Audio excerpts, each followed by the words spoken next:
હિન્દુ ધર્મ આભાર વિધિ સાથે જોડાયેલો ધર્મ છે. આપણે આપણા ધર્મમાં દરેક પ્રાણીઓનો, પક્ષીઓનો, પ્રકૃતિનો, વૃક્ષોનો, દરેકનો આભાર માનીએ છીએ કે દરેક આપણા જીવનમાં માનવ જીવનને આગળ વધારવામાં મહત્વનું યોગદાન આપે છે. બરાબર છે.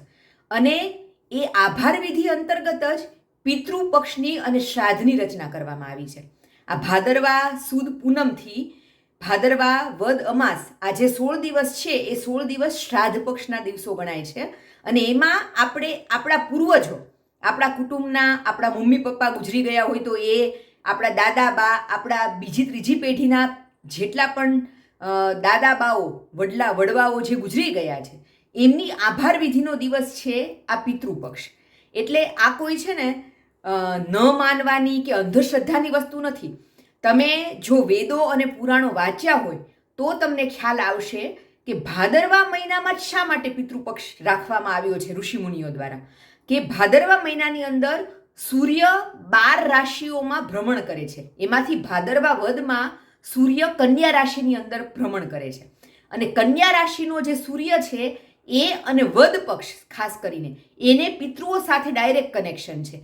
એટલા માટે થઈને ભાદરવા વદને પિતૃઓના 16 દિવસો તરીકે અર્પિત કરવામાં આવ્યા છે.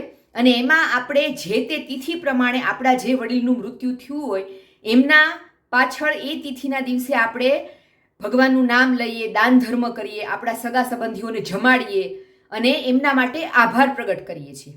તો આ વસ્તુ કરવી જરૂરી છે એટલા માટે કે આપણે અત્યારે જ્યાં છીએ, આપણા માતા પિતાએ આપણી માટે ઘણી તકલીફો વેઠી હશે, એમની માટે એમના મમ્મી પપ્પાએ ઘણી તકલીફો વેઠી હશે. તો ઉત્તરોત્તર એ દરેક પેઢીનું યોગદાન આજે આપણા અસ્તિત્વમાં છે. એટલે પિતૃઓને દેવતા પછી બીજા નંબરે પૂજનીય સ્થાન આપવામાં આવ્યું છે.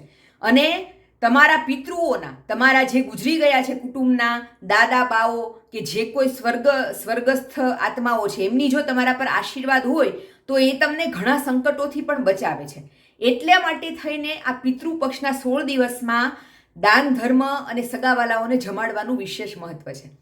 એટલે પિતૃઓના આશીર્વાદ ચોક્કસ લેવા. પણ એની સાથે એ વાત પણ હું કહીશ કે આપણા પિતૃઓ ગુજરી જાય પછી પિતૃલોકમાં જાય છે, પણ જ્યારે જીવતા છે, તમારા ઘરમાં તમારા મમ્મી પપ્પા છે, તમારા બા દાદા છે, જીવે છે તો એ જીવે છે ત્યારે એમને માન સન્માન આપો, એમને પ્રેમથી સાચવો.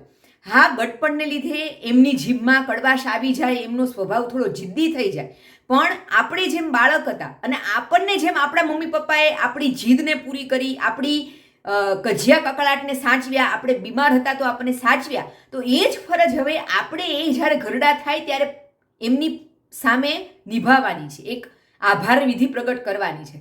તો જીવતા મમ્મી પપ્પાને, બા દાદાઓને સાચવો, એમના આશીર્વાદ લો, એમની સાથે સારું વર્તન રાખો. એમની જો તમે આંતરડી કકડાવી કે એમની તમે હાઈ લઈ લીધી ને જીવતા, તો એ ગુજરી ગયા પછી તમે 1000 બ્રાહ્મણોને જમાડશો ને તો પણ તમારું કાંઈ કલ્યાણ નહીં થાય. એટલે જીવતી વ્યક્તિઓને માન સન્માન અને પ્રેમથી સાચવો, ઘરના વડીલોને પ્રેમથી સાચવો. એ બીમાર છે તો એમની સેવા કરો. એમાં તમને જેટલું પુણ્ય મળશે ને એટલું પિતૃપક્ષમાં કોઈ બ્રાહ્મણને જમાડવાથી પણ નહીં મળે. બરાબર ને? વાત સાથે સહમત હોય તો શેર કરજો.